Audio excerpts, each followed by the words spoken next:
What's up, good people? It's time. It's almost here. November the 20th. Pay-per-view. You better order this fight, because this is the fight you want to order. You don't want to be out the box on this. Terence Crawford versus Shawn Porter is the fight you don't want to be absent on. This is the battle between two people that the whole world wanted to see, that the whole world wanted to ever have to collide to put their measuring bar on how good Terence Crawford really is, to basically see if I'm full of it or not. Because I told him back in 2013 that Terence Bud Crawford would run the tables on the boxing game. People thought I was crazy. I said, when Floyd leaves this game, Terence Bud Crawford will be the one. That's it. He's gonna run it. He's gonna be the most feared boxer in the game.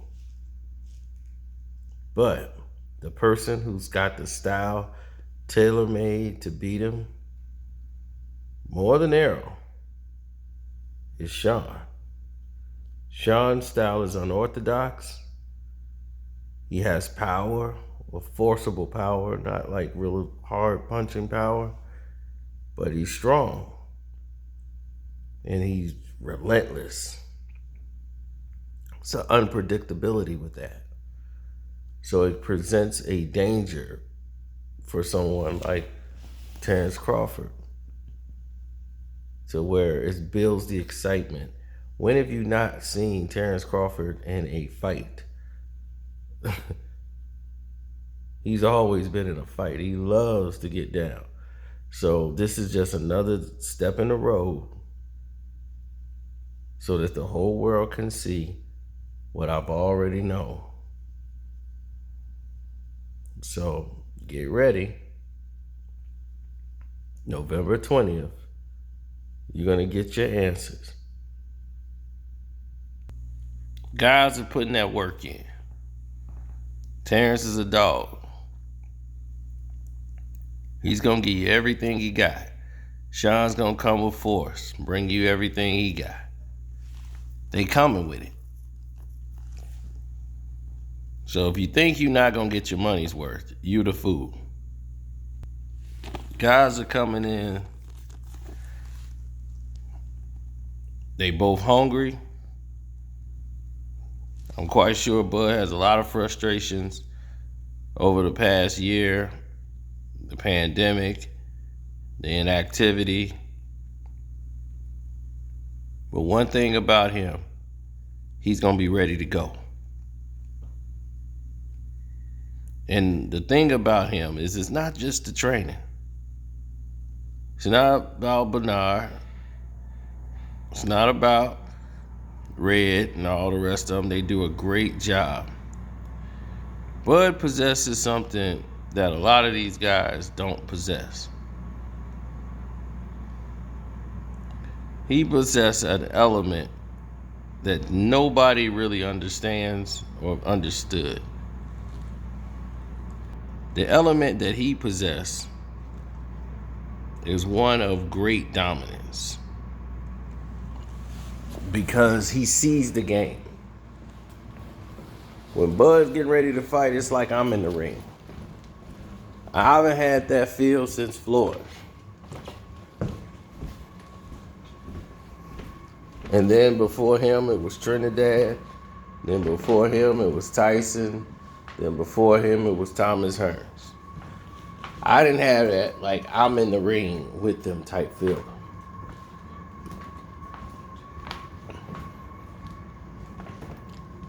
Terence Crawford steps into that ring. I'm in there with him. That's just how it is. Now, let me explain some things. The reason why Terence Crawford is who he is. Terence Crawford has what I call the X factor. He sees the game. What do I mean by that? He adjusts and adapts to what a fighter does in the ring on the spot. He has to make an adjustment. So what they train for might not be working. It's okay. He'll figure this out in the ring on what's working, what he needs to do, and implement that into the game. And when he finds out something's working, you're going to have to try to deal with that.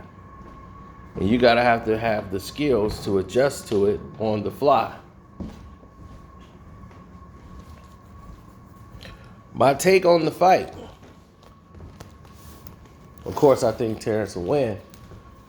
And I think he'll win unanimously. Might be majority decision. I don't think he gets to stop Shawn, but it's possible. Shawn makes a lot of mistakes. Mistakes in this game will get you hurt. But unlike Errol, this is not a flat-footed fighter. Bud can not only stand his ground, he knows how to be online and a little bit offline, but still dangerous to strike you. I'm going to try to give you an example of what that's going to look like.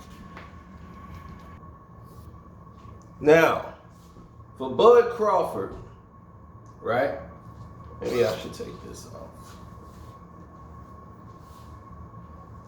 For Bud,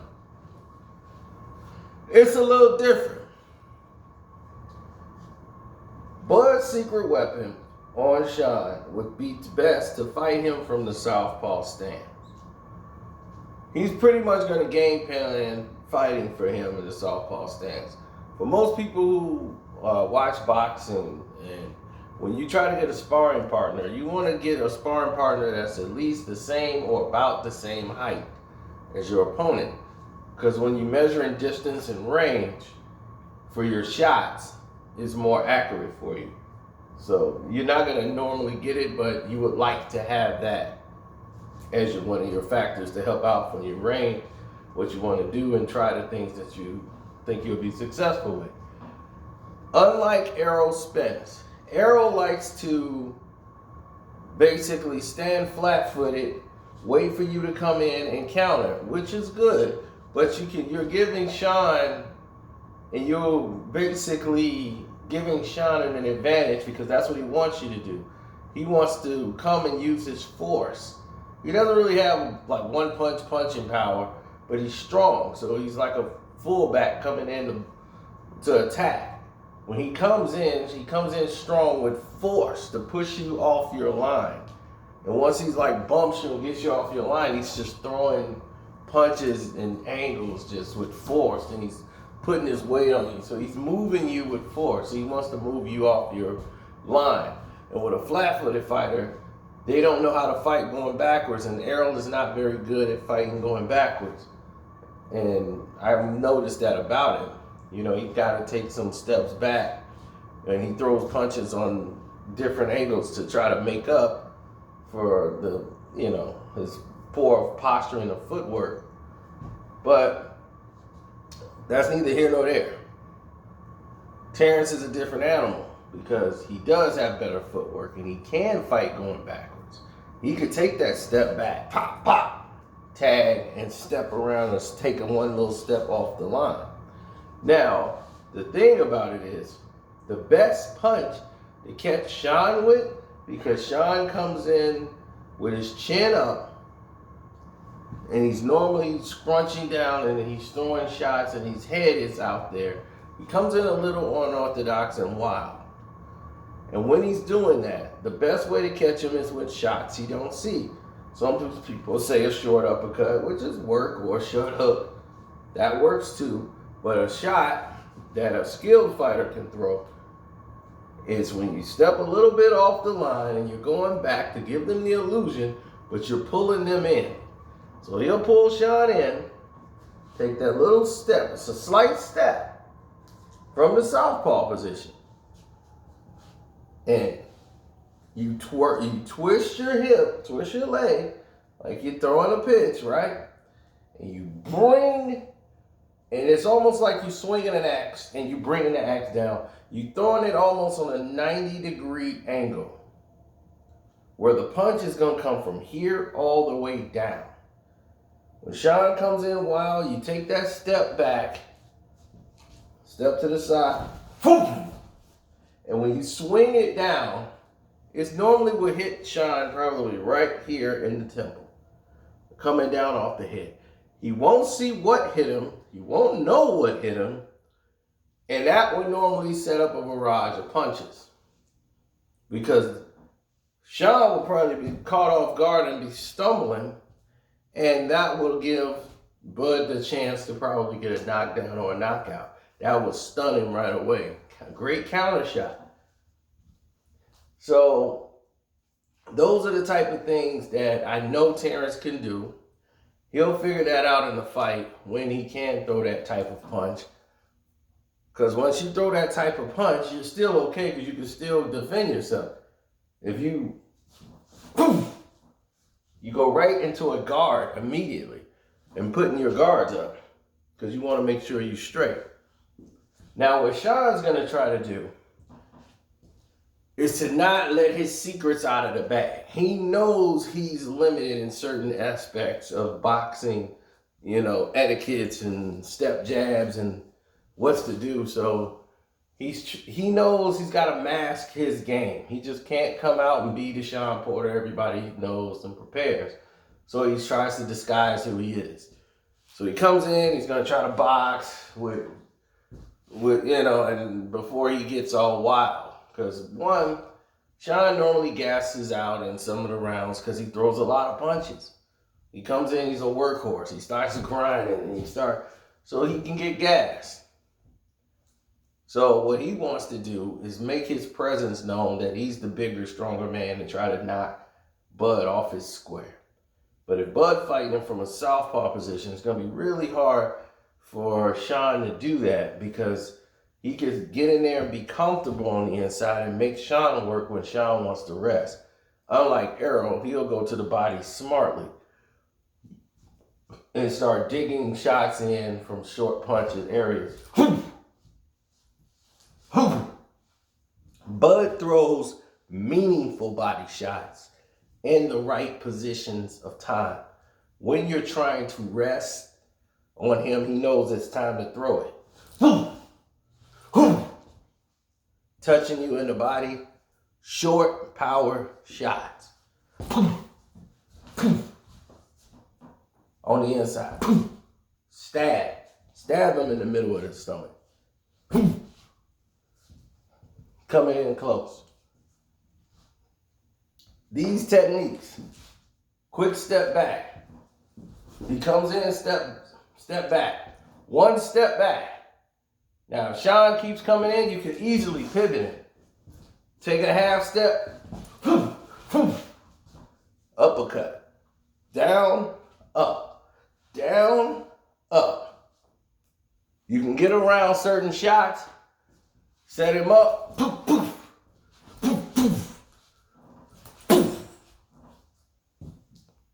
And you could drop him.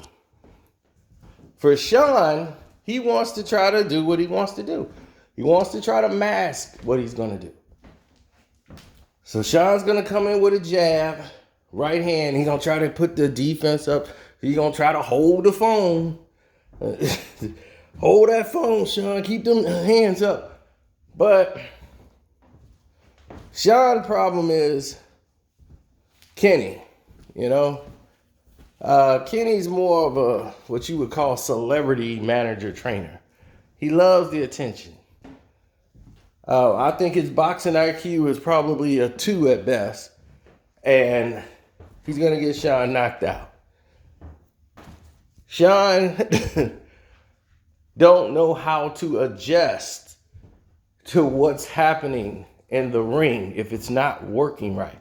He just knows how to keep working hard.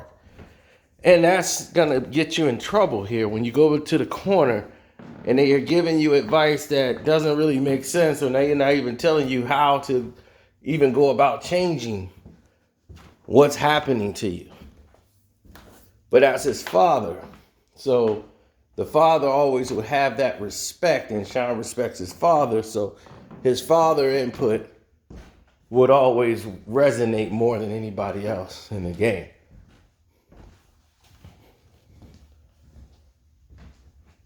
Oh, I mean, I just know real boxers when I see them. So for me, I was going with Terence Crawford because he's the better boxer.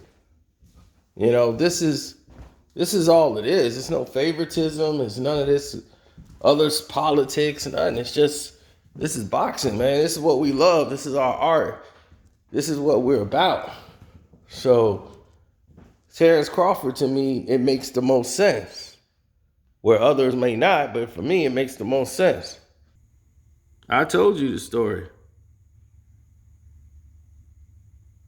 Right when Mikey Garcia was talking about signing with his manager, signing with Cameron Duncan, I told people, I said, look,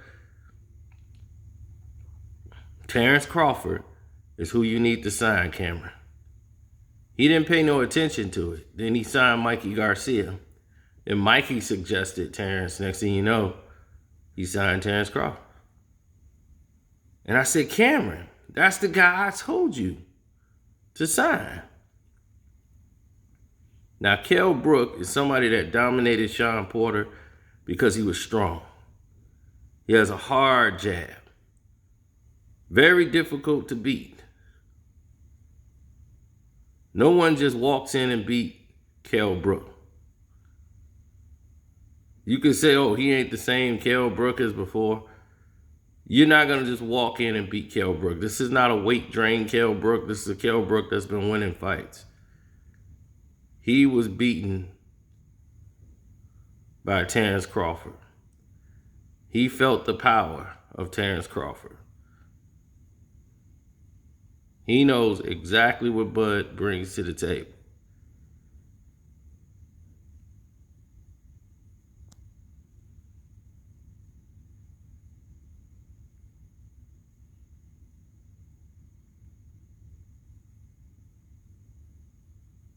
I've never seen Bud get tired.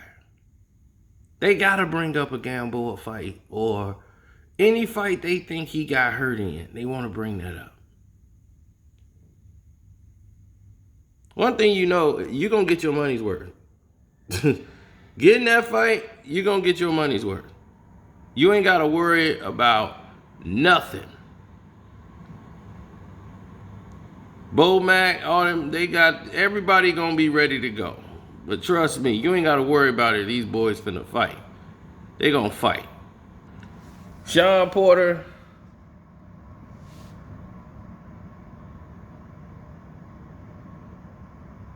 Terence Crawford, they gonna fight. Now, somebody brought up something earlier about them being friends. Man, they friends, man. I don't want to see two friends fight. Dog, that's when you get your best fights. Two friends going at it. Most of these fighters are friends. You just don't know about it. But the thing is that nothing more competitive than friends. Who the person, I would rather lose to an enemy than lose to a friend. A friend I got to see every day and pretend like I'm okay with him winning. I don't want that. So believe me, nothing comes out of it more than friends. Zab Judah and Floyd Mayweather were friends. You saw how that fight broke out? They were damn near family. But you saw how that fight broke out, right? They were trying to take each other's head off. The talk in that fight, it was, man, bad blood. Who was the best? Who wasn't the best?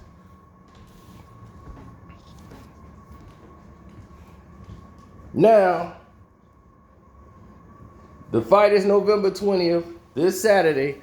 Don't forget to order it. Now that that's done and concluded, we're going to do my prediction after the weigh-in. We always do the prediction of the fight, even though I still got Terence winning. Y'all know it. My breakdown is about the same. Let's get into some real some real other shit right now.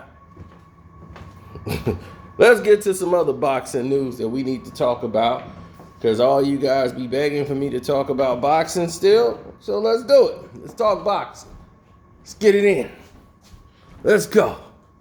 Now, two hoes that I talked about before in boxing, the Charlo brothers. Let's start with them. Because I told you guys they were hoes. From when I got on the phone conversation and I had to check Jamal.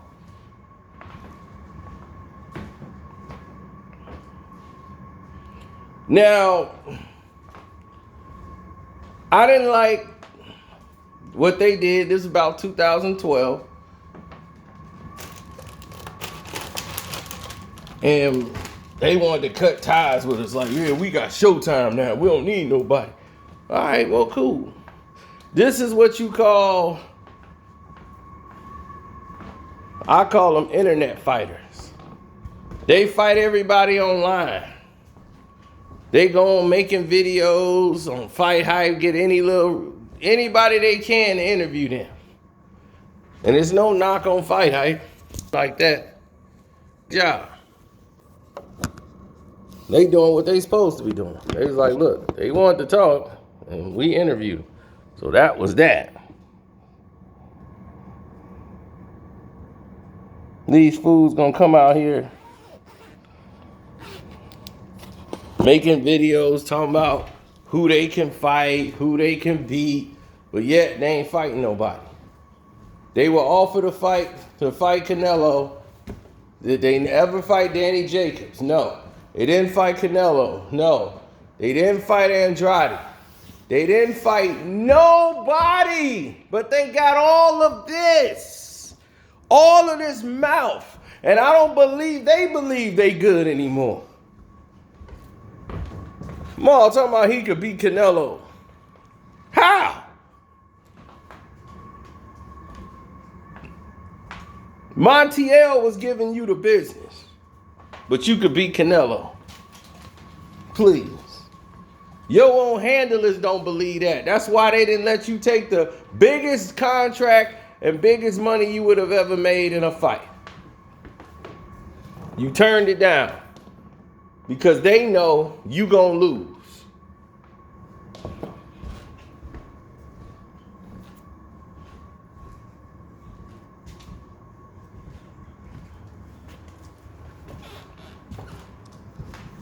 Jermell just fought a fight in which he lost, but they gave it to him.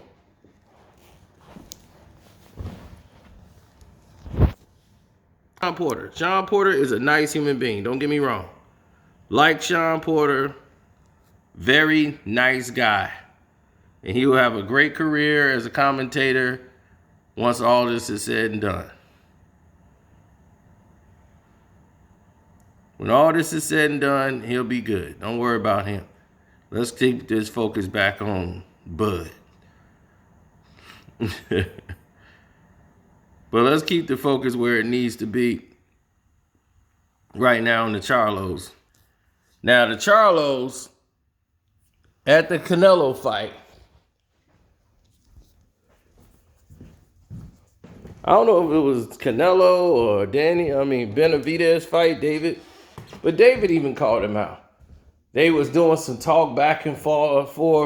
Jamel and Herb arguing back and forth. And he said something about Herb's wife. So Herb got up and slapped him. Like he's supposed to do. Talk about my wife, slap him. So he's got slapped. And Jamal's like, sits his drink down like, wait, hold on. You can't just slap my brother. Let me put my drink down. What you gonna do? We gonna do all this woofing. All the wolf tickets on for sale. They got them all on sale, don't you? Man, the first reaction is for you to sit a drink down. Soon as he slapped your brother, a drink would have went flying. It'd been liquid. Everybody would have got wet. I'm throwing that as I'm reaching my hand over there to grab him by the braids and pull it. And so I'm finna mash them glasses into the back of his brain. See, that's just the difference, I guess, when it comes to me in a situation like that, when it's really on, to a bunch of internet talkers.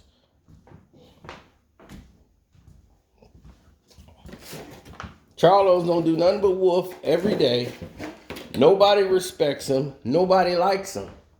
They can't go nowhere without any event without them getting into it with somebody.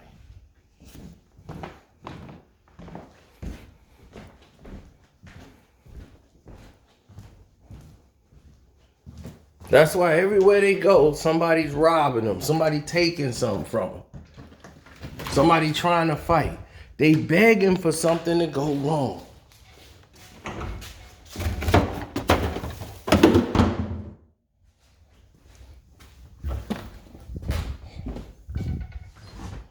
Now, Mel had an incident where he choked out his baby moms. According to her story, she had to move, leave state and everything. She suffered real injuries behind that. She had to pack it up and leave.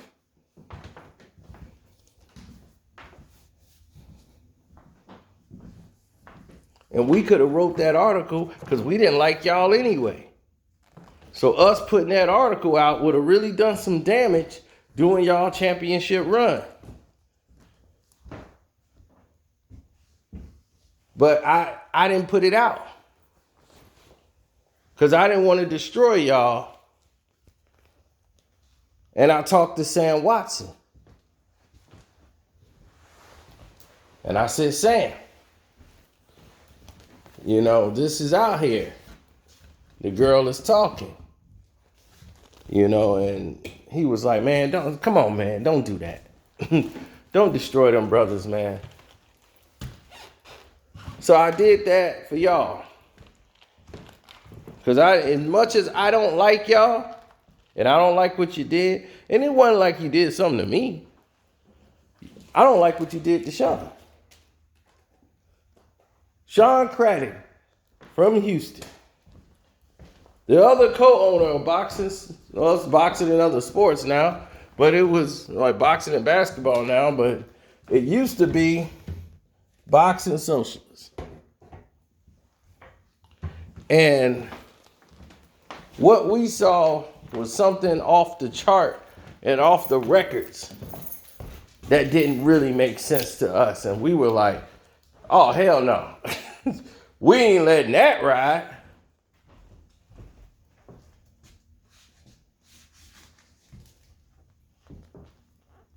And Shawn was the nicest human being to these twins. I mean, he did everything he could for them. But like the selfish, immature punks they are, they sat there and acted as if they were the God's gift to the earth. Now, Jamal is the one I really had this thing for. Jamel's just following his big brother. And I'm like, dude, he only your brother, big brother by like a minute. Don't go and don't fall for that. Me and Jamel talked. We had a great conversation. A great conversation. Me and Jamal's conversation went a whole nother way.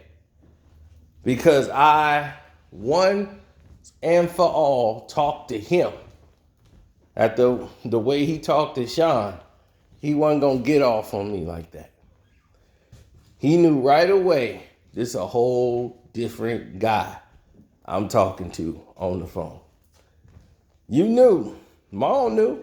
Maul knew damn well I wasn't about playing when he talked to me. I said, I'm the one, talk to me. I already told the other guy. I already told your guy. I already told him. What you telling him for? I wrote it. So if you got a problem with it, take it up with me. I wrote it. What? You talking to me now. Quit talking third party. I had to track you down. Because I'm like, I'm tired of you. I'm hearing your mouth is the one that got the problem. I want to talk to you. Now, I'm on the phone. Now what? It's me. Now you talking to me. Don't tell me to go talk to somebody. No, I want to hear what you said out your mouth. He wasn't ready for that type of conversation.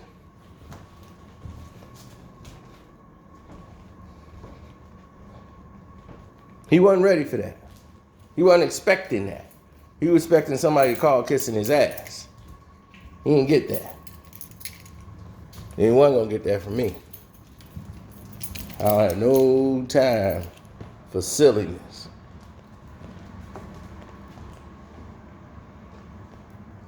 Now, he can tell you any version of how that conversation went.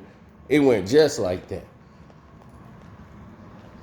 I don't know if he had the same number. I think I still got it, but I have no need to call him. I'm like, I'm only calling you for this. I don't call you. I mean, these dudes thought they were like Floyd Mayweather. Like, dude, like we made money off them or something. They was like, take our stuff down. Take it down. Bet. Shawn, yeah, take all this stuff down. Shawn was already took it down. Like, I just took it down. I'm like, yeah, like, do they think we get money off them? These kids are really delusional. Take down all our stuff or you gonna have problems. I mean, I wish he'd have told me that. Oh, God, I wish he would have told me that. He would have got, whew, God, I wish he would have told me that. Or we gonna have problems. I'll take problems for 500, Phil. Let's have some problems then. Let's have some problems. You know what? Now we ain't taking it down. Matter of fact, put it as the headliner. Let's have some problems. I want problems now. We gonna have some problems. Woo.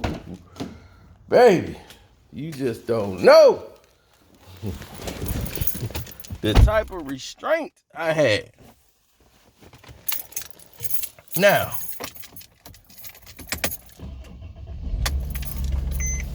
let's talk about the other situation. David Benavidez. I knew David Benavidez when he was the little short fat kid with his daddy. And everybody was saying his brother was going to be the greatest fighter of all time. Everybody looking at Jose. David was an afterthought. He's a little short, fat, chubby kid that nobody was looking at and saying, oh, this guy's going to be the next world champion.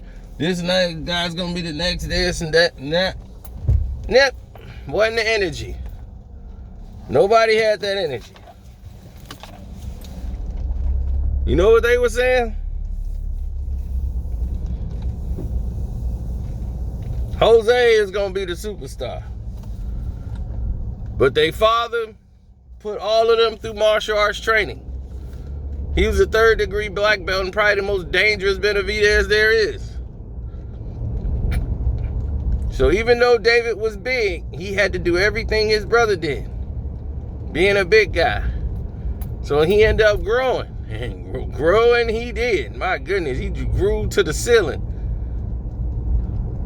But what people don't know is how fast he is.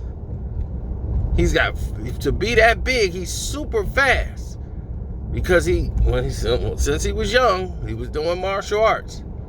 That muscle memory, speed, pop, pop, pop, pop, them punches. So if you're looking at his presence, he looked like he's going to appear to be slow. But he's not. And he throws punches almost like martial arts strikes. When he throws his straight punches, they're like martial art blows.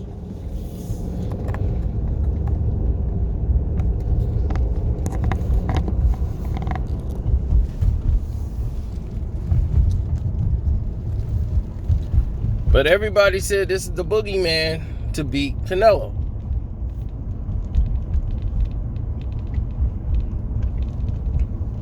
But this is the situation that I always run into with people when it comes to predicting or going through boxing.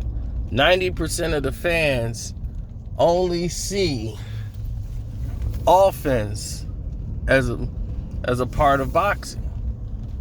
They never look at the defense. And David is susceptible to being hit, and he's normally not a guy who takes a step backwards, which really plays into Canelo's favor. Now, Canelo will be able to hit him when he wants to hit David.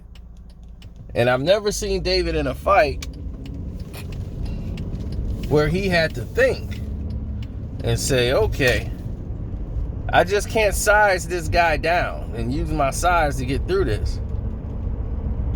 Which he's been doing in all of his fights. He just uses size and athletic ability, but he's not really using his defensive skills to avoid shots. He's like taking shots and coming back with 3, which is cool, but you don't want to keep swimming in those waters because you're going to get into the deep. And once you get into the deep, you can go to sleep. So you kind of want to keep that at bay.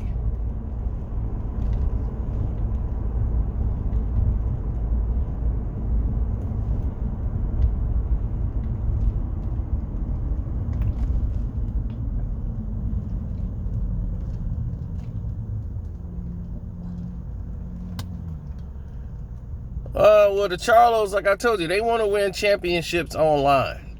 There's no online championships. You got to get in the ring. Jamal should have fought David Benavidez by now. Demetrius Andrade, man, got a lot of skills, but I mean, where are you? Why are you not fighting? You had a terrible management team. Makes no sense why you're not in the ring fighting people. I don't get it. I don't understand it. It's just not what I thought your career would be going towards. And you just sign bad contract after bad contract. And a lot of people do it chasing the money. And they've gone nowhere.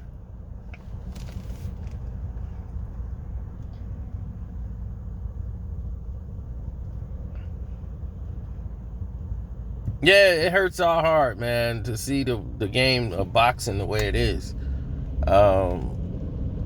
But boxing is responsible for the way it is right now. Overpaying fighters that didn't deserve it. Overpaying these dudes, man, that really didn't deserve the money. Messed it up for the guys who really deserve the money. Putting up mess shows and featuring a shit card when you know it's shit. It's just really to promote the fighter, but you built it up to be like this big event. Then the people see it and they like, oh man, this ain't nothing. And then now they feel like they got gypped out of a fight because you throwing,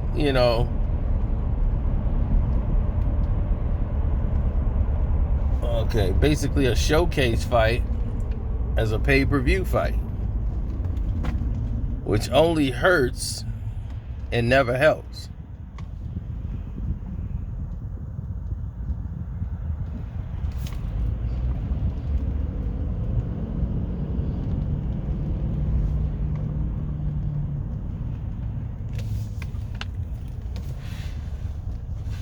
My thing is I seen it happen too often.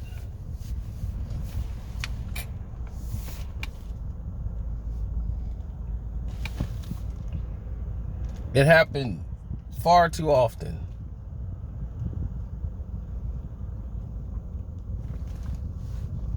You see someone in the sport that's supposed to be getting paid, and shouts out to at Blood Boxing, man, at 78 Sports TV, at Ticket TV, at Kwame Brown Bus Life, at Welcome to HD TV, at the Boxing Socialist, at Carcino for Life, which is myself. Don't forget to subscribe to all of us, at Self Talk, at Seahawks Jose Rodriguez. It's so many of us. Straight Talk TV, It's too much to name. I don't even know how I did all those. But it's many more. D-Style Boxing, the Joe Abib Report, the Rope-A-Dope Radio Show that come on Blog Talk Radio. Just go to Rope-A-Dope Radio on Twitter.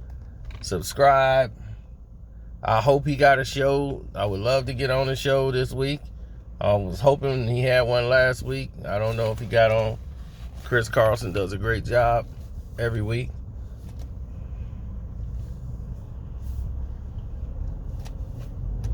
Complete, total class individual right there, man, who loves this sport.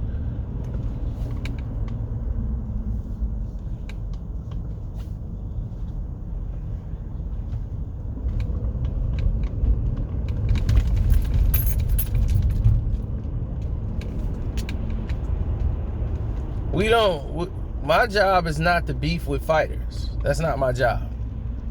Like, I don't get paid to beef with fighters. That's not my goal. I don't want to do that. But when I see people that are not genuine, I'm going to tell you, they not genuine people. You know, but if they good fighters, I'm going to tell you, hey, they good fighters. They might be a piece of it, but they're a good fighter. I can't lie and detest someone's skills if I feel they got the goods. I don't think the Charlos have the goods. I told you that then. I told you now. Laura used to treat them like little kids in the ring, controlling them with just a jab. So it's like, come on. Like, I know people can grow since then, but I haven't seen much growth. Their style is still the same. They swing as if, like, they got a bald fist going to try to knock somebody out, like a first day going in the gym. Everything is power. And then they get winded and tired. It's like, my goodness. These aren't the guys, man. You know what I'm saying? These cannot be the guys.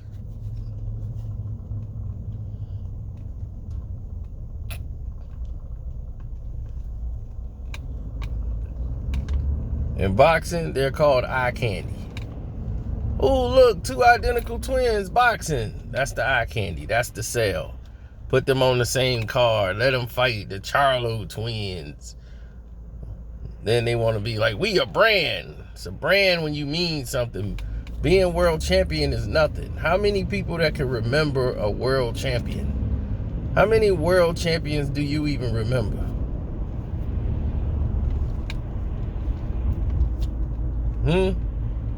At the end of the day, nobody remembers how many times Muhammad Ali won the title.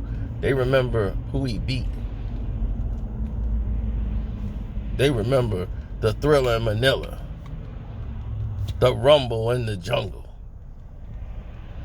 They remember him beating Foreman, Ali.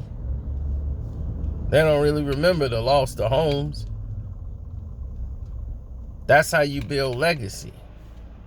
It's what you do when the chips is on the line in the moments. But you ain't never gonna create those moments if you keep fighting tomato cans talking about your record.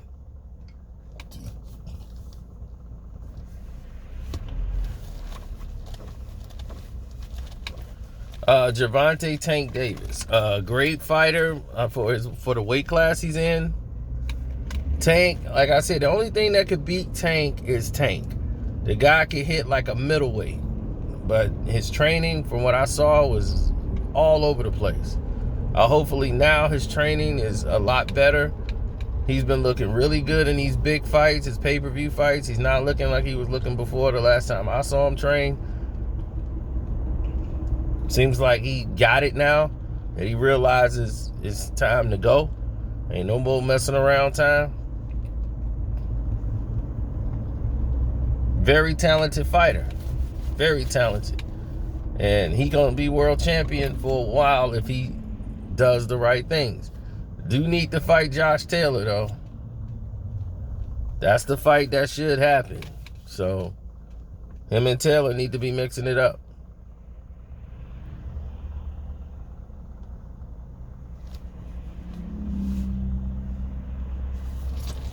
I figure that Terence Crawford, will he leave Bob Arum? This is his last fight with Top Rank. They might screw him in the fight to keep him with Top Rank. I mean, here's the thing. Terence Crawford, if he loses this fight, he can still go out and be his own person and just do contracts on the side to do fights. He don't have to sign another deal, long-term deal or whatever. He can just do pay-per-view fights. Do one-fight deals if he wanted to. He can work with anybody.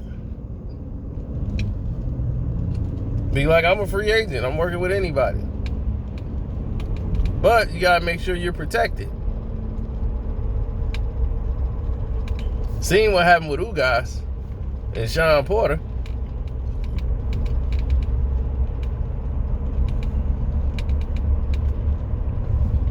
PVC can take knockdowns away. They can tell somebody who got punched and fall down that he didn't get knocked down.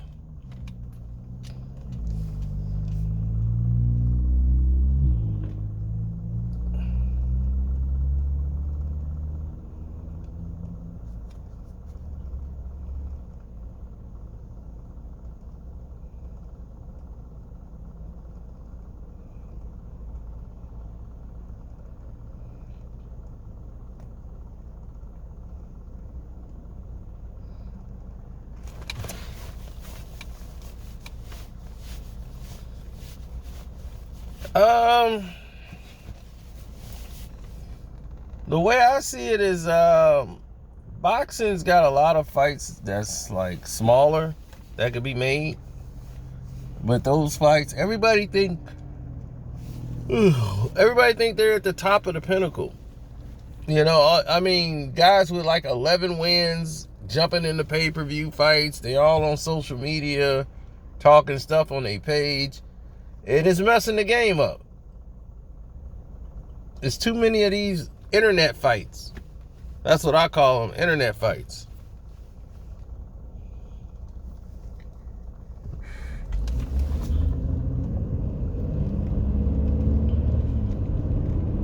They get on the internet and make the fight, sign themselves up on the internet, making the fight. They doing all this stuff, making the fights online.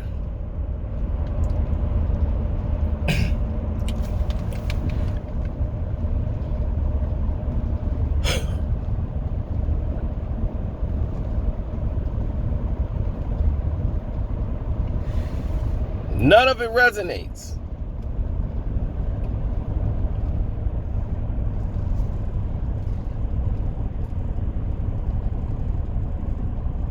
That's all they do. That's all they do, 24 hours a day. None of it ever ends up resonating into anything, but that's what they do. They keep doing the same stick over and over again. Let's go online, try to make a fight, and people get excited about it, then the fight never happens. And you know, you got all these popcorn fighters because they got the look, the style, but they're not really fighters. You got Ryan Garcia like that. You got, last time he was in the ring, got popped in the face and got knocked down and basically was bailed out.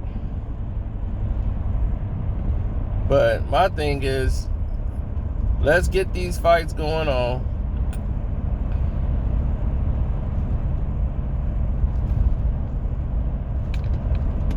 Like Canelo said, he's blowing it. He's got a great opportunity to do something, but he's blowing it right now.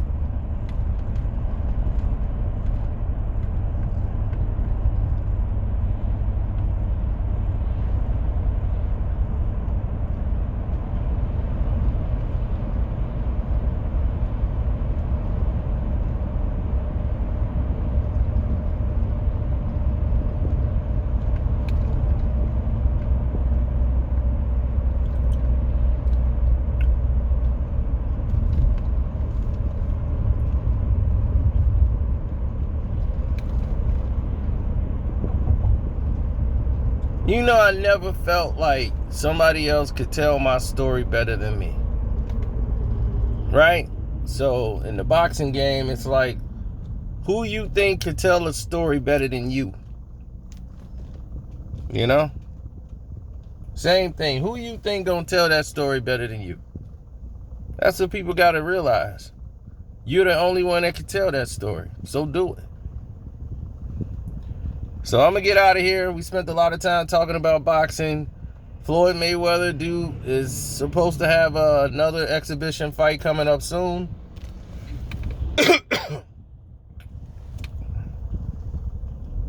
You can go on the Patreon to find out who that's gonna be.